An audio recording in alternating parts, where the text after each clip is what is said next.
Good evening, good evening. Welcome to Let's Talk Maywood on Diversity Today Media. I am your host, Dr. Reggie Ratliff, and joining me is my co-host, my co-laborer in the vineyard, and expert investment analyst, Terrence Hollingsworth. Terry, are you there? Hello, Dr. Ratliff. Hello, Let's Talk Maywood. What's going on, brother? It's been a while. Hope you had a good summer and a good fall so far. The weather is changing, and so is the economy, and soon so is the president. So a Yes, lot sir. going Yes, on, sir. man.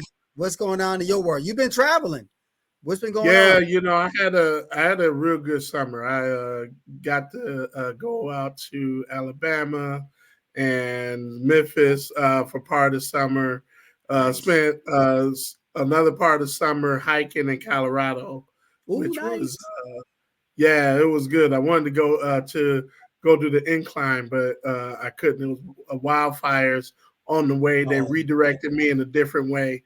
So right. maybe I'll get out to the incline next summer. So Nice, nice. Understood. Well, the market has been, as I mentioned, changing winds. The Federal Reserve cut the interest rate from what by half a basis point, and maybe because of that, inflation dropped from 9% to what 2.4%. What do you attribute that to? well, I mean, here's the truth. The Federal Reserve had raised interest rates, and they purposely were trying to slow down the economy. The target is still 2% inflation. We haven't gotten there yet, but we're close, and so therefore, they're cutting rates now because they don't want it to get below 2%. But the point is, I think that whatever happens in the market, whatever the Federal Reserve does with interest rates, we have to have some exposure to the market, right? Right. And that's probably. I was telling somebody the other day. I said, I wasn't looking too great as a advisor, right? Making recommendations, maybe for probably 6 or 8 months. We were buying Right. stuff that wasn't happening, wasn't moving, but that's what the market did. And the truth is that in the last 30 days, everything that any doubt that was there, it Yeah. is evaporated, right? These Yeah. positions are now doing what we always knew that they would do, right? Yeah. So, we make recommendations, we invest based off of what we see happening in the economy. Right. And NVIDIA, for example, I didn't publicly make a recommendation for NVIDIA, but privately I had been. And so we have some people that own it at around 17 to 20. Okay. It went north of 30, then it dropped below 100, right? Then it Mhm. went back up to the mid 20s, and then Mhm. it came back to about 109. And Wow. every time it pulled back, we were buying. And today it's at, I think it hit 140 today. Wow. And yeah, what do we know about NVIDIA though? NVIDIA they stand alone in terms of uh, chips that they make Hmm. that we need to power AI, right? Right. And Right. so everyone's portfolio should have some exposure to AI. They should probably own some NVIDIA. And because when we look out 5 years from now, we know that everybody pretty much that has to deal with this AI stuff, they have to Yeah. buy NVIDIA chips, right? Right. And that's Right. not the only investment that you can make towards artificial intelligence. Is probably the best, right? Hmm. And so, but that's how market works, right? You Right. you you buy things, you dollar cost average into them if they Mhm. pull back, and then you manage the position and then you sell some, as it starts to work out. So, um, the most thing we have to say is please invest, right? Absolutely. At the end of Absolutely. the day, please. Do you think that the Federal Reserve will cut the rate once more before the end of this calendar year? Honestly, I don't care. I mean, Well, they probably will. I think in the investment world, we get too caught up in predicting things, right? Whether the Hmm. stock is going to make this money or Federal Reserve is going to cut. The part that we have to be clear about is when something happens, how does it affect the ideas or the things that we're invested in, right? Hmm. And so if they cut interest rates, will that slow down people buying cars? Will more people qualify for mortgages, things Right. like that? And if they do, then how much exposure, how much should we be investing in those sectors of the market, right? Right. Right. And sometimes we get caught just going, one of my biggest pet peeves is what? Go invest in S&P 500 Hmm. and, don't worry about nothing else, right? Yeah. Well, Yeah. you could do that and you could be up 18%. I had a friend of mine that was looking at their portfolio and, they had said they wanted to know if they should, how's her portfolio doing comparable to mutual funds S&P 500. Well, when she Mm. looked, S&P I think is up 18%. Her portfolio is up 30 something percent, right? Nice. Nice. Nice. So individual stocks will give you, you know, greater gains, the Mhm. truth, but also, um, again, you're going to do just fine if you own mutual funds, right? Yeah. And the Absolutely. thing is, have some exposure, especially as it relates to your retirement. You don't have a pension that you can rely on. You should Right. rely only on the amount of money that you save and invest. For sure. One other question. I know the election season is here for mainly president. Kamala Harris, Donald Trump. They all tout the economy, how they're going to save the U.S. economy, make it stronger, build Yeah. back America. So all that rhetoric. What are your thoughts about that, based on what you have heard or seen from both candidates? So the thing that I would say more than anything else is there's a conversation about tariffs right now. Yeah. There are conversations about who benefits from a corporate tax increase. Donald Trump wants to Hmm. increase corporate income tax.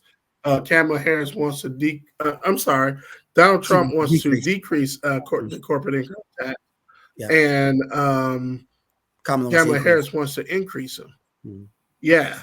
And so the thing that we have to understand is a lot of these conversations come down to how does that affect consumer prices? Which one of these things are consumer pass through costs? Tariffs are a Mhm. pass through cost. Right.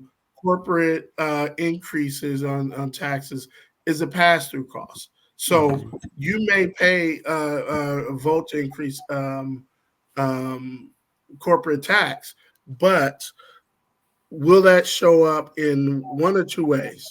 One, a decreased workforce because they have to pay more into, salaried employees or even hourly employees. The Yeah. other one is the pass through cost of if their cost to make something. We call it input costs. So Right. if the input cost rises by 10%, then they don't eat that. What they do is they raise consumer prices, or you Right. have shrinkflation, right? Right. So we've seen that, right? Right. Yeah. Where the packaging gets smaller, the price stays the same. Absolutely. So Yeah. That's it's also not called a the yeah, diseconomies of scale. So from an economic standpoint, they're doing that to reduce the unit price, or to yeah, keep the unit price the same or up, but the quantity lower is what's happening. yeah. So, and that Yeah, takes so me, it's not yeah. it's really it's a complex problem to solve, but at the end of the day, we're responsible for how we spend. And this is the last thing I'll say. I'm not credit card. The credit card debt in the U.S. is $4 or $5 trillion at this Trillion. point, higher Yep. than what it's been for pre-COVID. So when you look at your neighbors that are looking really nice, red bottom shoes and all of the nice fancy purses or whatever it might be, Yep. please understand that they probably are financing their lifestyle on a On a credit credit card. card, right? Yeah. That's what the data is telling us.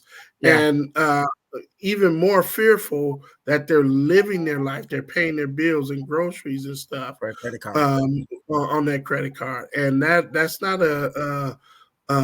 that's terrible.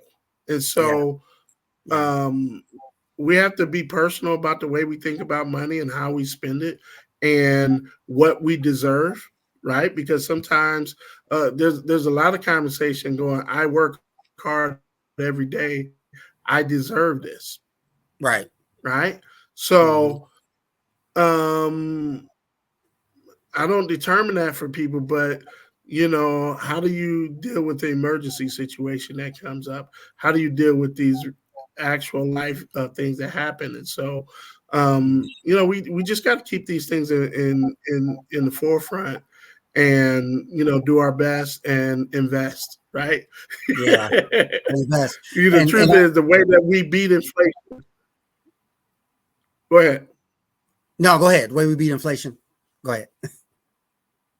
The way that we beat inflation is by investing in the stock market at the end of the day. Yep. All right. Absolutely. So Absolutely. that's whatever fear that you have, sit down and talk to someone and help Mm-hmm. them simplify this stuff. Reggie and me are a good source for that, but this is almost your only alternative. So if you have any questions about investing or finances, if you need support as it relates to controlling credit debt, reach out to me and we'd love to talk to you. And I can be reached at sratliff68@yahoo.com. As Terry mentioned, we've been in finance for over 2 decades. We both bring an area of expertise as it relates to providing financial counseling. We do have classes as well as workshops in person or virtually, thanks to technology. But it starts with the email. So reach out to us and we'll be more than happy to answer any questions you might have. We looked at Terry at everything from a macro standpoint. Now we're going to shrink it to a micro standpoint. What's going on in Maywood? And that's why I'm happy that we have our next guest, Trustee Miguel Jons, Maywood Trustee, Village of Maywood Trustee Miguel Jons, because Maywood is something that's passionate for me. And when I see what's going on in the Village of Maywood, there's continuous opportunities for improvement. And I'm glad to have good brothers on the podcast like Trustee Jons, who kind of lays it out what's going on within the realms of the walls of the Village of Maywood that the public really don't hear until public comments are made. And maybe sometimes it doesn't come across accurately as far as the information through mainstream media or even social media. So inviting Trustee Jons to kind of straighten out some crosshairs or things that are not very transparent. I'm glad to have him on the podcast. And without further ado, Trustee Miguel Jons.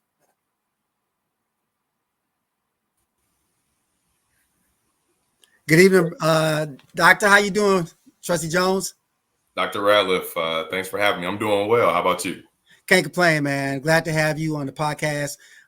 You've been on several times and you've been totally transparent. You have answered questions, whether they were simple or difficult, whether it's complex or whatever needed explanation. So we're glad to have you this evening. And, I want to jump right into it.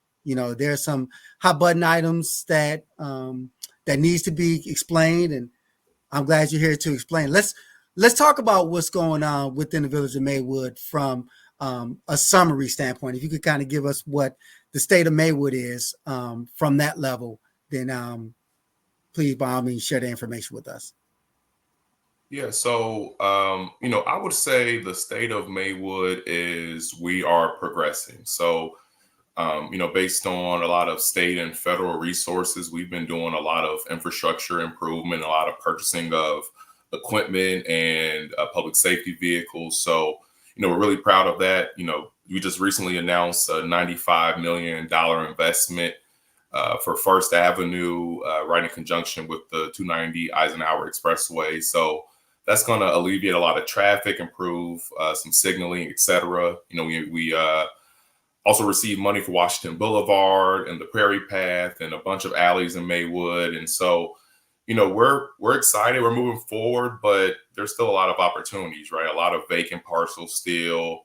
Crime has decreased, but we're still seeing a lot of unfortunate, issues of like vandalism and assaults and, other crimes that we need to pay attention to. And so, the community is going in the right direction, but we have some opportunities coming up, and the voters of Maywood are going to have some decisions coming up in April. And so I'm here to educate the folks from my perspective and to, share any value that I can.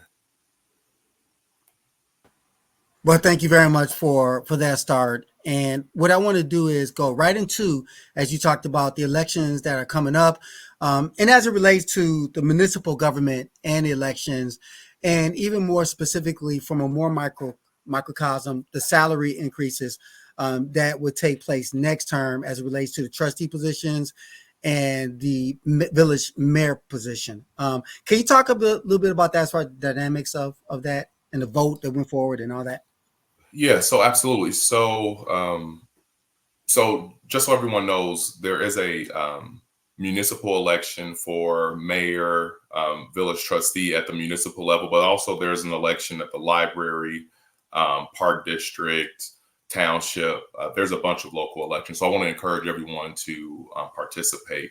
What happened last month in September was the board made a decision, and actually Mayor Booker was the tie-breaking vote. So it passed 4-3 to increase the trustee salary from $7,800 to $14,000, and to increase the mayor's salary from $15,600, I believe, to $65,000. That's almost about a 400% increase. And then the clerk also received a increase as well. I think in the range of about $10,000 or so. And so you might be wondering, okay, why did we do this and how did we come to this decision? So ultimately, the mayor had the attorney draft up a memo to increase the salaries for, as you mentioned, the board that'll be elected in April, and also the 3 trustees that will be elected in 2027. And so the reason was, was for twofold. One was to, of course, increase the salary, and the mayor was really more so focused on on the mayoral seat, which was currently at $15,000. I do want to give a caveat that I'm not necessarily against salary increases. I mean, you do want to pay your elected officials. It is hard work. It's very important work. How we went about it is what I disagreed, and I want to explain. So there's 2 or 3 main points I want to bring up. One is our form of government. So we have a council manager form of government. And so we hire a full-time manager to manage the day-to-day operations of the town. And so our elected officials are part-time.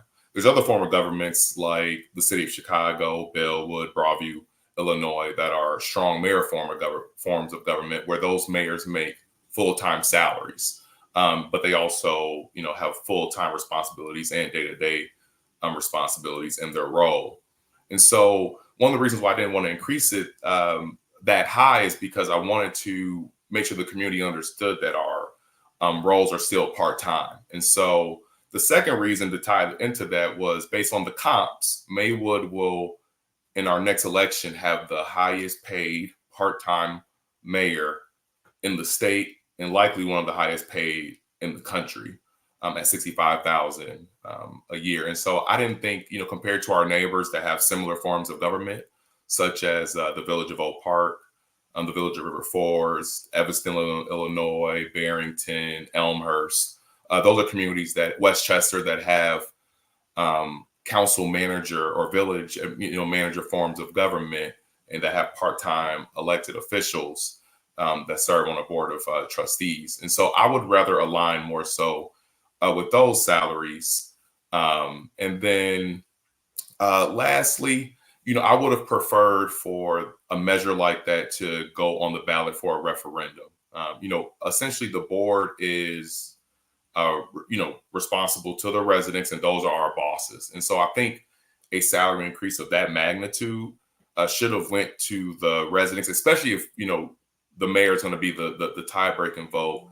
And it is a little presumptuous, right? I mean, it didn't give, it also didn't, and I'll wrap up with this, it didn't really give the community an opportunity to react to this pay increase. So for example, if you're a citizen and you hear about this now, if you wanted to participate and run the election, you'd have a very short window, as petitions need to be in by the third week of November. And so it really aligned, and it was very presumptuous with our current elected officials. So those are probably the 3 or 4 main reasons why I didn't support it, and why I think the community should be aware, because ultimately their tax dollars that have already increased will be paying for this salary increase going forward. So right now, the village is still insolvent, meaning it's still in the red, correct? It has not Correct. broken even. It's not in the black. It's still working towards getting towards break even. The village is still in a deficit of multiple millions of dollars. We have been working toward that, but I will say this is going in the opposite direction, right? Yeah. And so we are still in the red. We are in debt, multiples of millions of dollars, and we're interested in doing a lot of, or the mayor is entertaining taking out hundreds of millions of dollars in bonds for different, incentives, and creating different TIF districts. And so a lot of those things are really going to impact our residents. And so we just want to be careful about and sensitive to our taxpayer resources, because we have a lot of residents that are on fixed incomes or work really, really hard to pay the taxes that are in our community. Absolutely.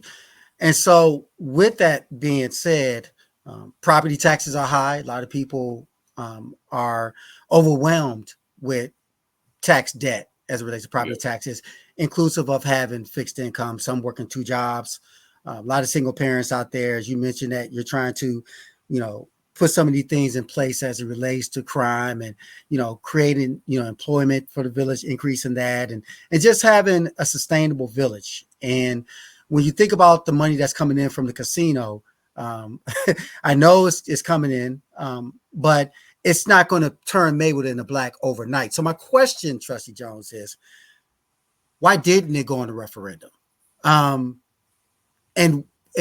what justification can you put out there to say a part-time mayor receiving a tremendous jump from just above 15.5 to 65,000 on a part-time status? And I saw the article that made the announcement is, and I guess quote verbatim is, because I do work full time, as if I'm a full-time mayor, but he's still a part-time mayor, and there's a full-time village manager. So doesn't that put more of a stressor on the village of Maywood and its budget and trying to get out of debt, even with the casino money coming in? Yeah, so let me tackle this question in 2 parts. So let me answer, since we were touching base on the salary thing. Essentially,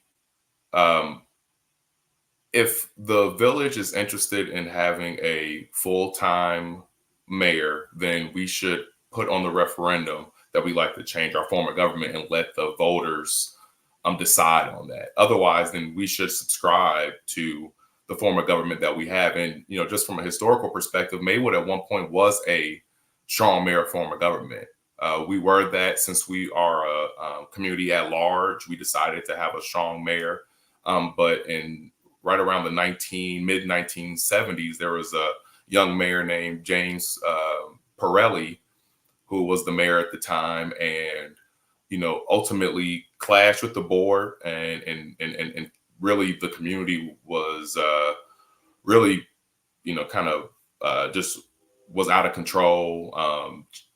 Police chiefs and fire chiefs and staff aren't showing up to work as in terms of a kind of a rejection toward the mayor's leadership. And so at that time, the board had decided to hire a village manager and ultimately change the form of government through going to court and et cetera to a council manager form of government. So historically, I think we need to understand how we got here. And if we want to change directions, I'm more than happy to go with what the community wants to do. But you know, at the end of the day, we should follow and subscribe to what we have now. And as I mentioned, this form of government works, right? You know, we have neighbors, you know, for instance, Oak Park and River Forest and Evanston and Westchester. They have this type of form of government, and it works. Our mayor does put in a lot of work, and truth be told, he is, you know, probably underpaid. You know, so I don't want to discredit the type of work that he puts in. He actually put together a flyer that said that he was averaging a little over 300 hours a month, or about 75 hours a week. And although I appreciate his efforts, you know, I did, you know, tell him this at the board meeting, that I didn't want to encourage anyone in the village of Maywood to be working more than 40 hours a week. Now, there's going to be exceptions for like officers and public works when emergency happening, but it's not healthy. You know, we talk about a healthy Maywood. It's unhealthy to work those many hours a week. It's unhealthy to not have a work-life balance. We don't want to ask our leaders to work that long, because you have incidents. You know, when you're working 75 hours a week, you have incidents like passing out, you know, driving, you know, on the interstate, you know, because you're overworked, and you're making bad decisions, because you make bad decisions when you're overworked and you're doing too much. And so I think I would just like for the community to just kind of revisit that. So, and then also let's use comps. Let's compare the salaries of communities that we would aim to be like in terms like of a safety perspective, infrastructure, median income, success of schools, and then use that as a formula to say, okay, let's work toward that just to make sure we're reasonable. So that's my stance on, you know, that discussion as far as salaries. Let's just make sure that it aligns with the form of government that we have, because we do have a village manager as well, and we don't need two heads of, you know, running the town. So if we want to go a different direction, then we can, you know, then the mayor can be full time and have a chief of staff, and you know, that's kind of, you know, kind of running the village, or we should subscribe to what we're doing. But right now, you know, we're based on the comps, we're severely and egregiously overpaying for the role. I do want to touch base on your casino comment, but I just want to pause there to see if you just pause. No, that's in order. I just want to ask, I guess, in conclusion, those governments that's similar to Maywood's form of government, you know, River Forest and Everston, in comparison of salaries. I know this doesn't kick into the next mayor, or you know, the current mayor repeats, but what is the salary of the current mayors who are working part-time, like in River Forest and others? So our neighbor right to our east, our trustee colleagues and their mayors, they don't get paid at all. $0 for a salary. They do get, you know, of course, if they're going on a conference or travel or doing something, you know, work related or village related, they will get, you know, the village will pay for it. I'm sorry, Trustee Jones. The mayor of River Forest, who's part-time, doesn't receive a salary or a stipend? No. Or anything? And of course, you know, folks, fact check me on this. The village of Oak Park, their mayor doesn't make more than $30,000 a year. The trustees make about $15,000 a year. Because they're part-time role, and it's because they hire someone, a village administrator or a village manager that's making well into six figures to manage the day-to-day operations of these communities, to handle the financing and all the you know, audits and, you know, just managing of staff and public works, and garbage and water and all that stuff. They're managing that. Our jobs are policy makers, advocacy, bringing in resources for our town, the brand of our town, representing our, you know, community, and then also passing the budget and then being the boss of that village manager and village administrator. That's our job. If this is the case, where the other mayors are receiving $30,000 or $0, you know, certainly their position economically is stronger than Maywood's at this time. Although I commend you and the board and Mayor Booker for your efforts in turning Maywood around, so to speak, because you had a lot to deal with in this current administration. However, still insolvent, still in the red. The residents, including my family, still have high property taxes. We're still burdened with debt.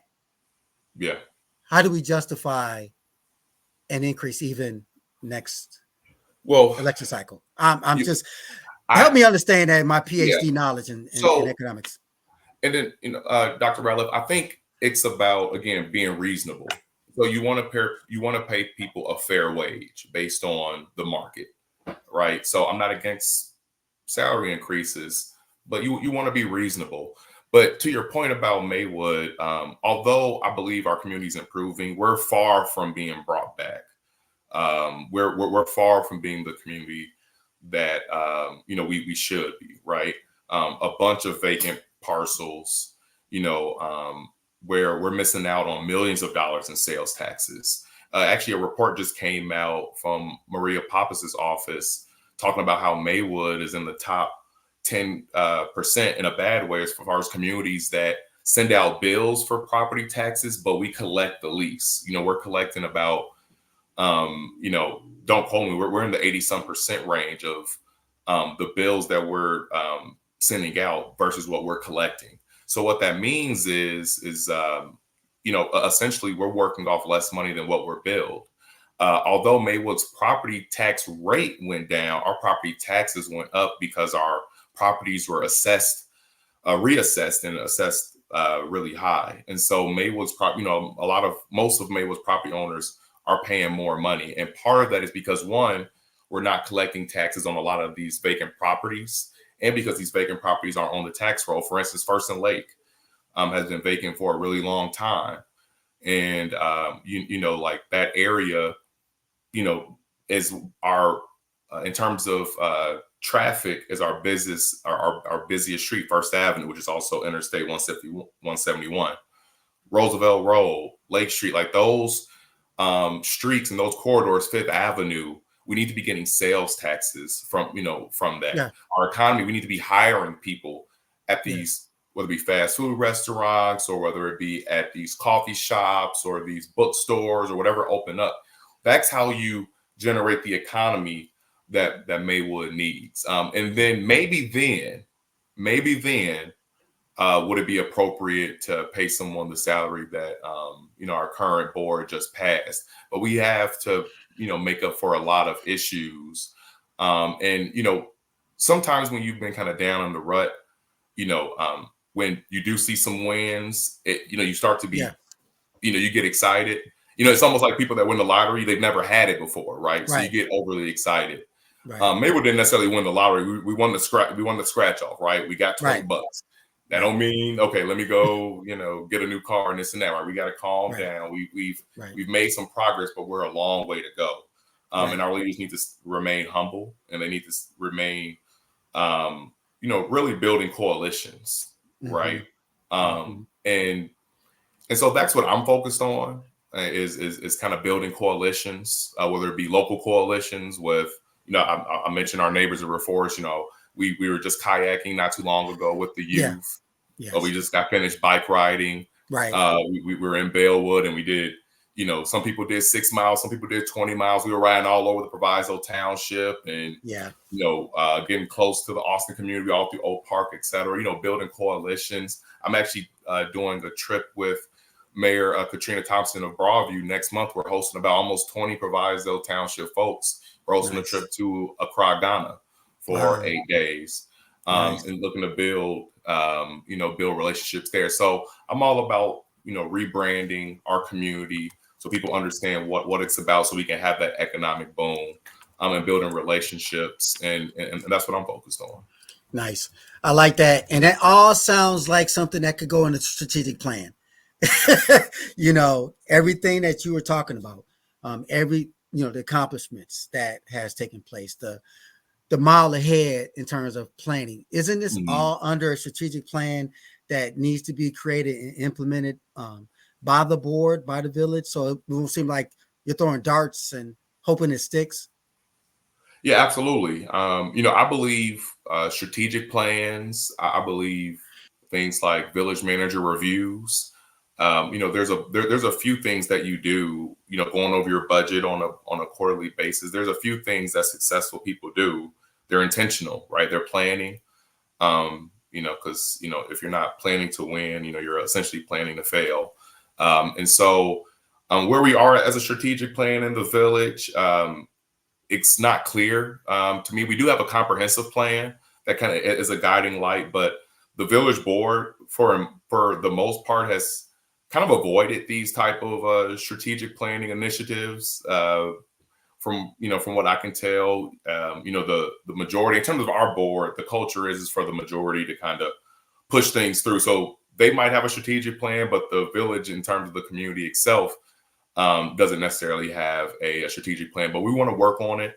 And something that's going to include our, citizen-led or soon to be revived citizen-led committees and commissions should be driving those conversations. The Maywood Chamber of Commerce, staff, other stakeholders should be driving those conversations about what a strategic plan looks like. It's not just a board of trustees thing, right? It's a community at large initiative, because you need more than just the government sector to be pushing these things. You need the business sector, you need private investors, you need other state and federal eyeballs on this as well. So I would like to encourage, whether it be through our policy committee and Trustee Ray Williams, to maybe start conversations on this so we can present something to the board. Yeah. But there are initiatives that might appear to be a strategic plan, like we have certain things, or the mayor's office has certain initiatives. But as far as a strategic plan, we need to create one. And again, those are things that the community should demand before we're paying someone to be the highest paid elected official in the state. Absolutely. Because a comprehensive plan is like a financial review that's a prelude to an audit. A comprehensive plan is something that is a prelude for a strategic plan. It seemed like we lost Trustee Jons, Terry. So is there any way you could bring him back? But I like where he was going. Oh, there you are. But I'm not sure if you agree. I was saying that a comprehensive plan is a smaller version of a strategic plan. I mean, this happening in the county background. You're talking about the executive summary. You're talking about, having business tools, the Ansoff matrix, or a SWOT analysis, a Gantt chart, a Boston Consulting Group, a fishbone analysis. And you're talking about the challenges and how you deal with it long term. Like an audit is a financial review. But how do we put this plan into action? I heard you say initiatives, but that's not a course of action. An initiative is a pause for the cause, but a plan of action is something that you put out there. That's a comprehensive plan that accelerates into a strategic plan. Because as you said, the village, the residents, it should be demanded. But since it appears that it's not demanded, I would think the village board would take the initiative of creating that. Do you agree? I do agree. And I think so. Usually at organizations at our level, you're going to hire professionals to help you kind of manage, something like a strategic plan or a comprehensive plan. What I would recommend we do is not necessarily starting from scratch, but, we have a comprehensive plan that we can dust off and, we can revisit, so we don't have to start from scratch. And that's normally, how you should do that as well. So we can amend. And then from there, you kind of create a 5-year, 10-year strategic plan, which, you manage to certain goals. And, so there's certain things that we want to accomplish, whether it be infrastructure related or whether, it be, improving our services, et cetera. And so we need to manage that. But, as I mentioned, those things involve, not just the municipality, but, you have school districts and park districts and et cetera. Businesses, small businesses, small businesses, absolutely. Residents. So you want to get all those folks involved, and you want to, my recommendation would really to have some sort of third party help manage that, because you want that to be nonpartisan. Right. You want it to be where the best ideas are and where, you're getting some expertise involved. Because the one thing about elected officials, a lot of us do know our communities, et cetera, but we're not necessarily experts in some of these spaces. And so I think that's really important to come up with these 5 and 10-year plans. And, one of the things that I would want Maywood to be focusing on is getting out the red, right? Let's get out of debt so we can finance more significant infrastructure things like replacing our lead water lines, or actually having a pool that we could utilize. I think that's really important.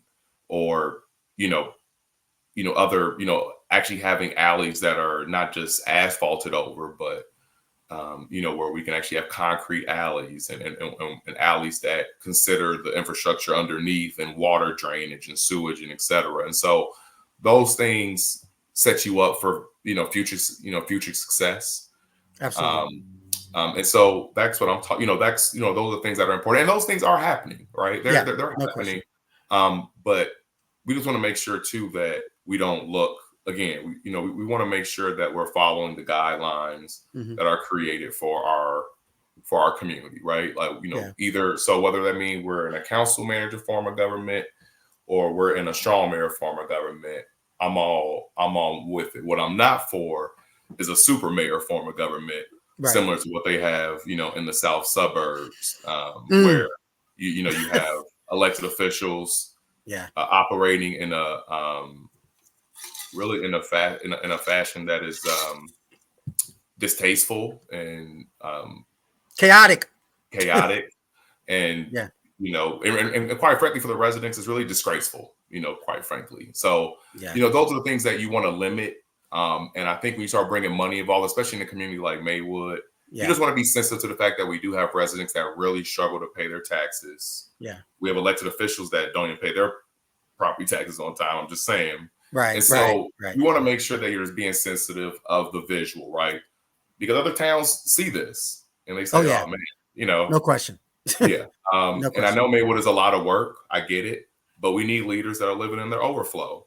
Right. We need leaders that are successful in the private market and that can lean on that success to allow more freedom so they can have the time to commit to our town. We don't, one of the kickbacks for why, or one of the pushbacks for why folks are hesitant about young leaders is because usually when you're young, you're looking to max out you're trying to maximize your income potential. Right. And so a lot of time when you're going into places, that are servant leadership roles like council boards, et cetera, those aren't the type of places where you're maximizing your income base. And so that's where the challenge comes in. And so you need unique individuals in these spaces, people that have the ability to have a work-life balance, take care of their family, have the ability to delegate because they understand they can't do everything, and then also be able to be successful. And we have those people in Maywood. And those are the people that we need to be leading us and helping the folks that, are kind of overcome with just some of the day-to-day hurdles. It's our job to make sure that we're supporting them.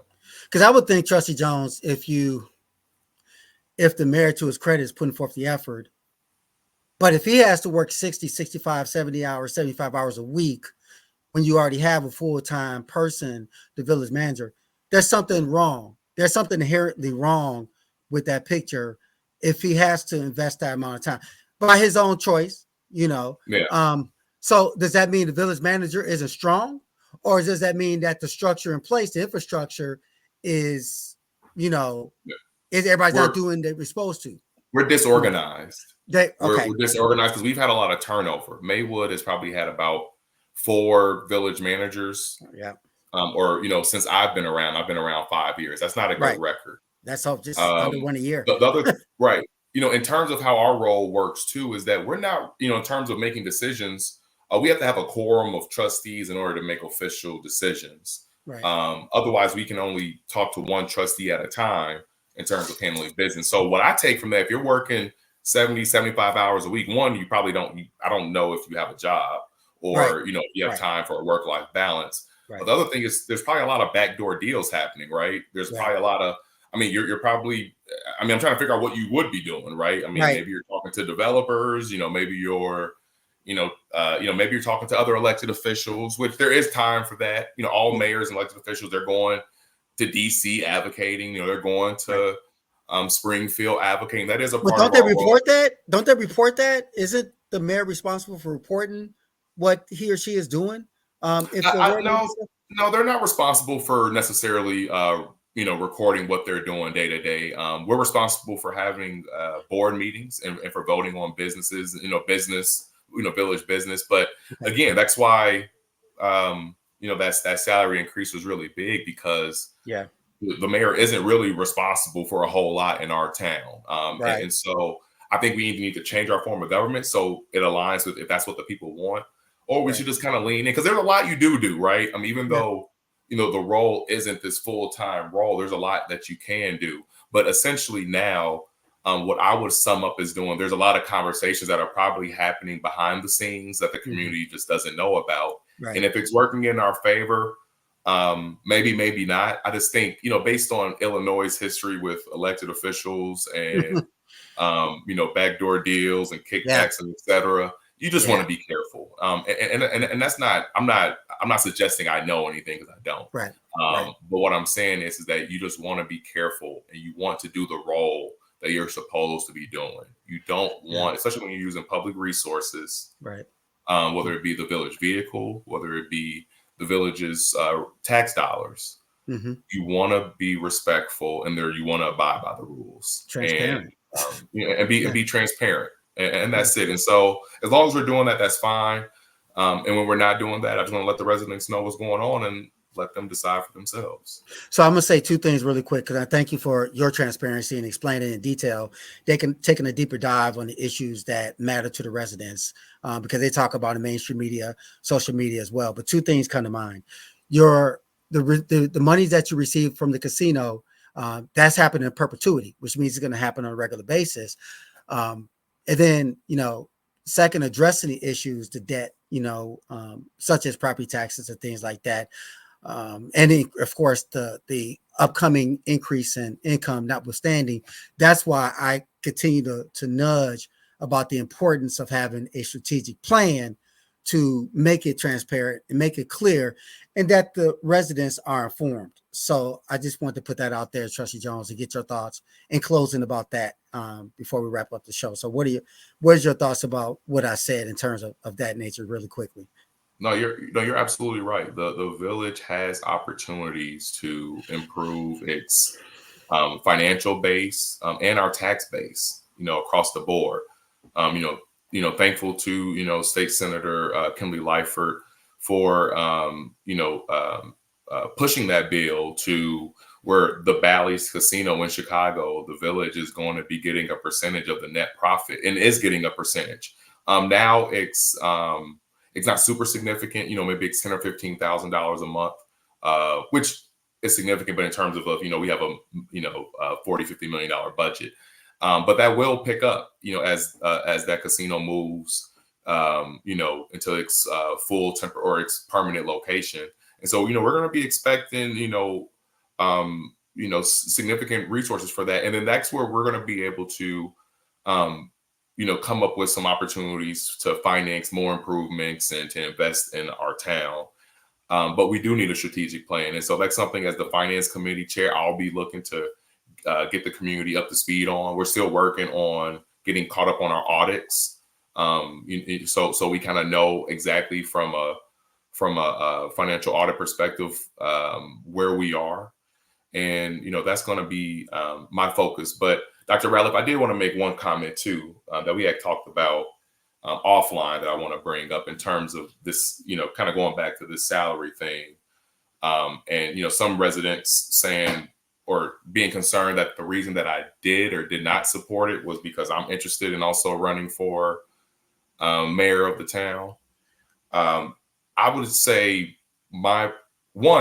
if I was a selfish person, I would have, let's raise it to $200,000, right? And so then I could run for mayor, and let's say if I was fortunate enough to win, I'd get that salary. But that isn't my mindset. I'm of the mindset that it depends on the form of government, but ultimately in our form of government, it's expected, or people, expect for you to be able to fund your own lifestyle and to,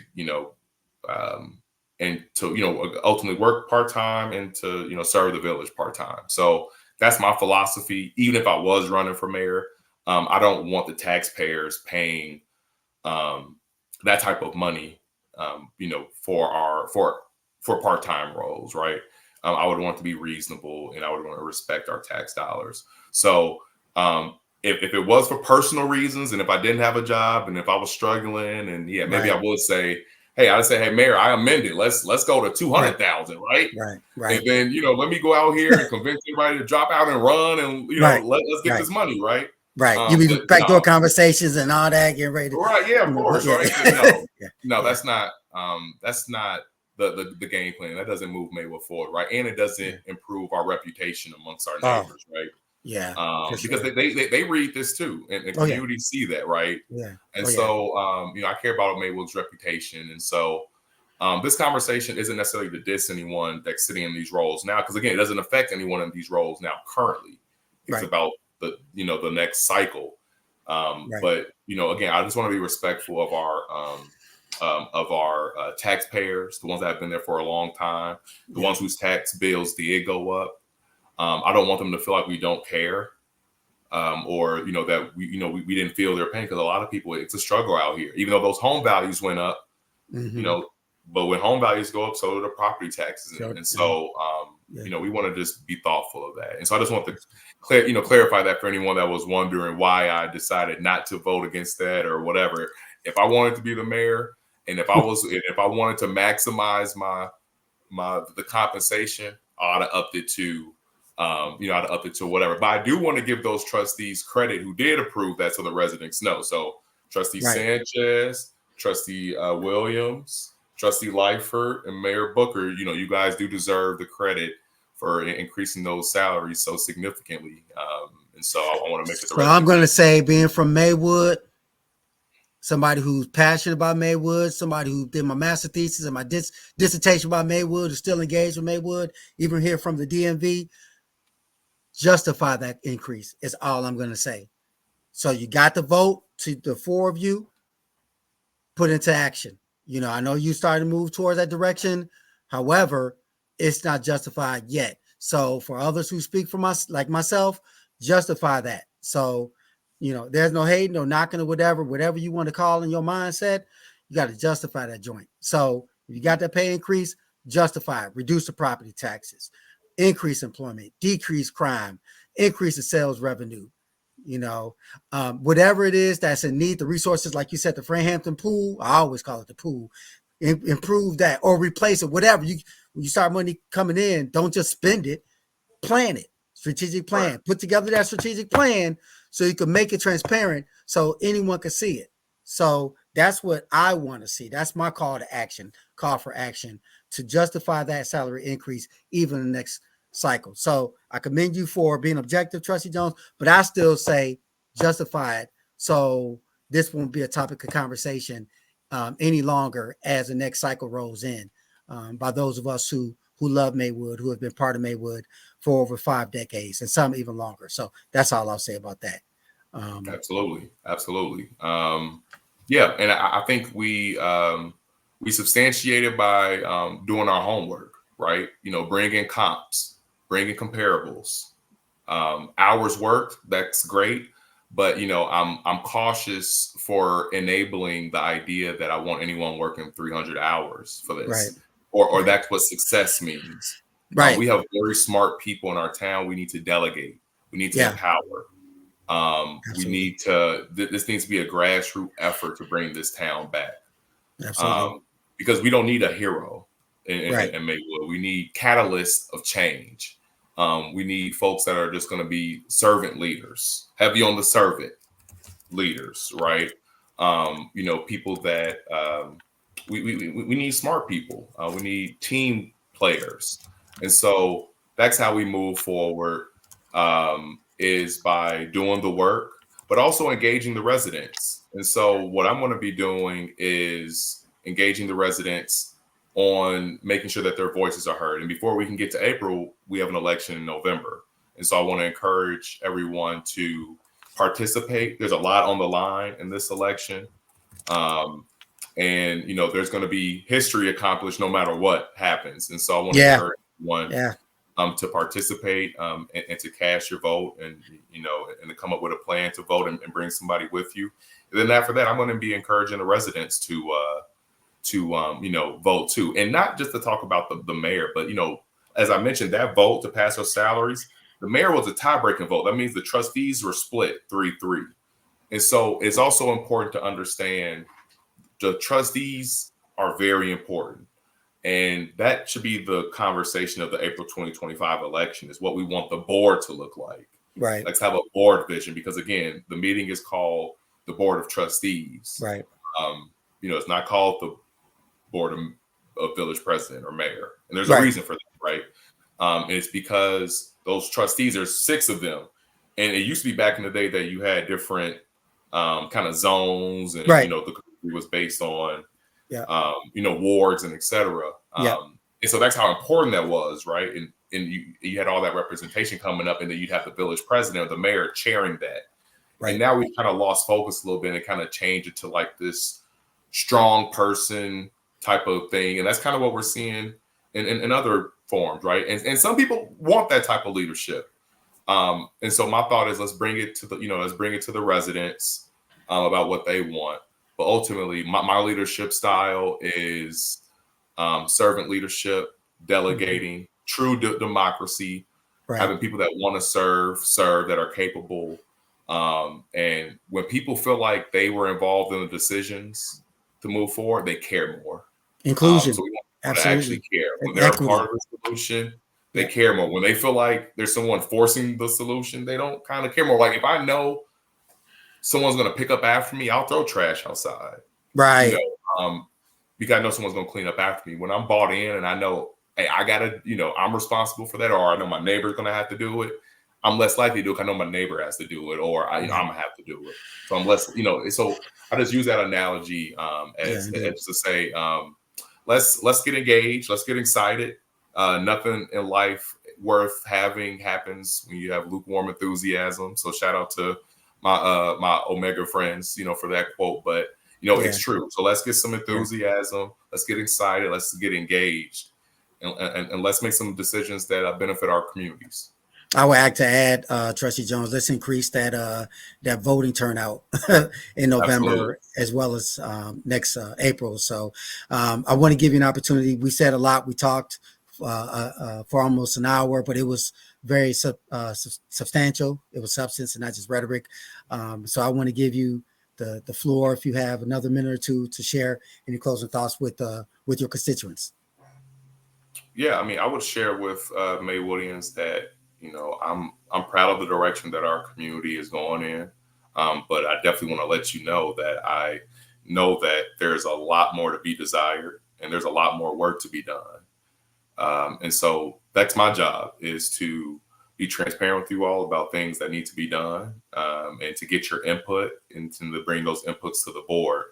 But residents, it's now your turn, right, to voice your opinion, whether it be in November or in April. And so what I would like to do is encourage you to find someone in the community who would have a sound opinion on this. And if you don't know anyone, I'll volunteer myself. Reach out to them and get engaged. So my cell phone number, and I don't mind sharing it, is 708-288-8604. That's my village cell. You can call me and I could point you in the right direction. But let's start having the important conversations, and let's move forward in a fashion that works out for everyone. And so that's my call to action to the residents, is to get involved. This isn't an election, either one, that you want to sit out on.